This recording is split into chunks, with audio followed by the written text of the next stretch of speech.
जिल्हा प्रमुख धिरडेंचा बरोरांवर हल्लाबोल, अपयशाचा बुक्का पांडुरंगाच्या माथी. शहापूर विधानसभेचे माजी आमदार पांडुरंग बरोरा यांनी शिवसेनेला अर्थात मुख्यमंत्री एकनाथ शिंदेंना रामराम करत पुन्हा एकदा पवारांच्या राष्ट्रवादीत प्रवेश केल्याने त्यांच्यासोबत तालुका प्रमुख नंदकुमार मोगरे, विधानसभा संपर्क प्रमुख संजय निमसे आणि असंख्य कार्यकर्त्यांनी प्रवेश घेतला आहे. बरोरांनी एकनाथ शिंदेंचा विश्वासघात केल्याचा आरोप करत भिवंडी शहापूरचे जिल्हा प्रमुख मारुती धिरडे यांनी पत्रकार परिषद घेऊन संघर्षाची सुरुवात केली आहे.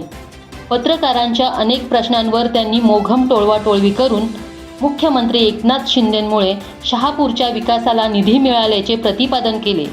इतकेच नव्हे तर बरोरांना एकनाथ शिंदे यांनी झुकते माप देऊनही त्यांनी पक्ष सोडल्याचा संताप व्यक्त केला.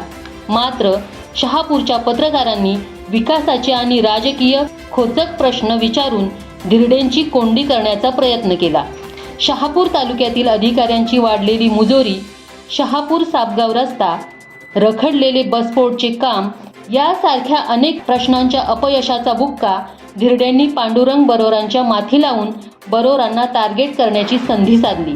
तसेच शहापूरचा आमदार हा शिवसेनेचा असेल अशी त्यांनी ग्वाही दिली. एकूणच या पत्रकार परिषदेने पांडुरंग बरोरांविरुद्ध शिवसेना असा आगामी संघर्ष उभा राहण्याची शक्यता निर्माण झालेली आहे.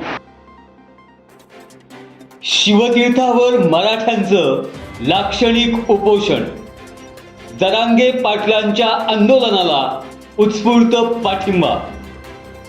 मराठा आरक्षणाच्या पार्श्वभूमीवर जीवनमानाच्या सीमारेषेवर संघर्ष करणाऱ्या मनोज जरांगे पाटील यांना पाठिंबा देण्यासाठी शहापूर शिवतीर्थासमोर सकल मराठा समाजाच्या वतीनं एक दिवसीय लाक्षणिक उपोषण करण्यात आलं.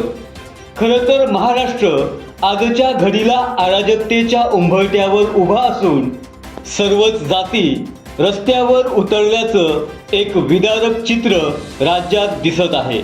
मराठा आरक्षण आजच्या घडीला कळीचा मुद्दा ठरला आहे.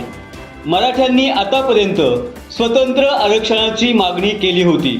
मात्र जरांगे पाटलांनी मराठ्यांना सरसकट कुणबी जातीचे प्रमाणपत्र मिळावे अशी मागणी केल्याने ओबीसी विरुद्ध मराठा असा संघर्ष उभा राहिला आहे.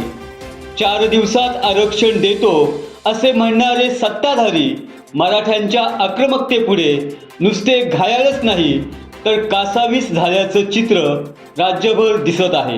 जमीनदार अथवा सदन मराठे हा जसा एक वर्ग आहे, तसाच गरीब आणि वंचित मराठा हा देखील एक मोठा वर्ग असल्याने आरक्षणाचा हा गुंता सरकारने सोडविण्यामध्ये दिरंगाई केल्याची मराठ्यांची भावना आहे.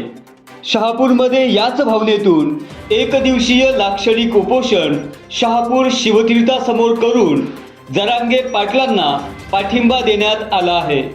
मिलिंद देशमुख, विजय देशमुख, शिवाजी देशमुख, अरुण अधिकारी, संतोष शिंदे, आकाश सावंत, श्यामकांत पतंगराव, जयवंत देशमुख, दिलीप अधिकारी, वसंत चौधरी, पंढरीनाथ सरखोत, अवी सावंत, विद्या चौधरी, सुनंदा अहिरे, संतोष चौधरी, प्रभाकर जगताप यांनी यात सहभाग घेतला.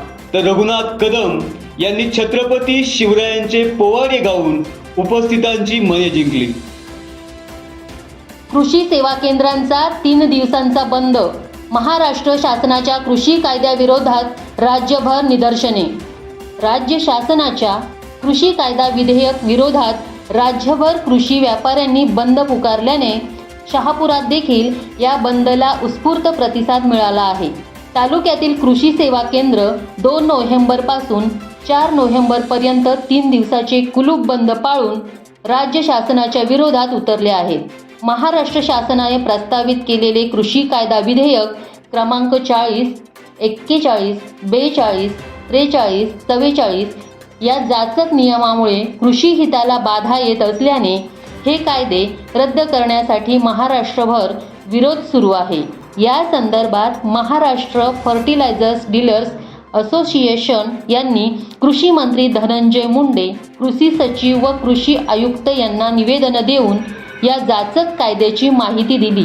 मात्र असंवेदनशील सरकारने कोणताही तोडगा न काढल्याने महाराष्ट्रभर ऐन रब्बी हंगामात कृषी सेवा केंद्र 3 दिवस बंद ठेवण्यात आली आहेत. त्यामुळे राज्यभरातील शेतकऱ्यांची गैरसोय होणार आहे. वर्कर्स पिकांची वाढ पाण्याअभावी रखडली, शेतकरी संकटात.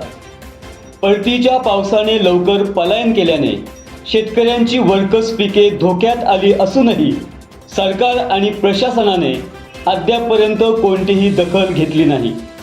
माजी आमदार पांडुरंग बरोरांनी कसारा धोबीपाडा येथील आदिवासी शेतकऱ्यांच्या नागली वरई या वर्कर्स पिकांची पाहणी केली असता शेतकऱ्यांनी आपली व्यथा मांडली.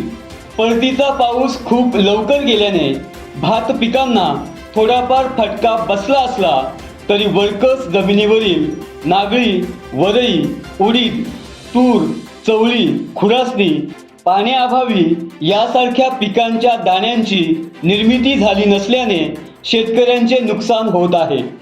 आरक्षण, राजकीय आरोप प्रत्यारोप आणि निवडणुका यामध्ये व्यस्त सरकारने आणि कृषी विभागाने याची दखल घेऊन शेतकऱ्यांच्या पिकांचे पंचनामे करण्याची गरज आहे. दुष्काळाच्या सावटाखाली असलेल्या शेतकऱ्यांकडून नुकसान भरपाईची मागणी केली जात आहे. सत्य बातमीसाठी बातमी मागचं दडलेलं सत्य पाहण्याकरता अन्याय विरुद्ध प्रहार करणाऱ्या आपल्या विचारवादळ या वाहिनीला सबस्क्राईब करा. त्याच्या शेजारील बेल आयकॉनवर क्लिक करून त्याच्याच बाजूला असणाऱ्या ऑल नोटिफिकेशनला ऑन करा. धन्यवाद.